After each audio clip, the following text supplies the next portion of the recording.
Hello and welcome back to our YouTube channel. In this video, I will show you how to track wildfires using your phone. So first and foremost, open up your Google Maps.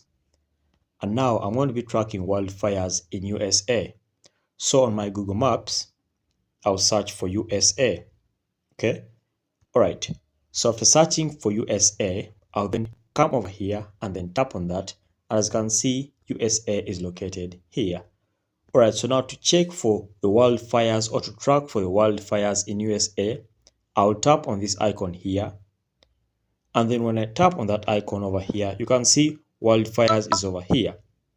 So I'll tap on wildfires, okay? And then as you can see, this is the index over here showing the wildfires in these areas. As you can see in all these states over here, they are wildfires. Alright, so as you can see in Oklahoma, if you see this pink icon over here, this means there are wildfires around that place. So that means you're not advised to go in such places. As you can see, all these pink dotted places, they have wildfires usually.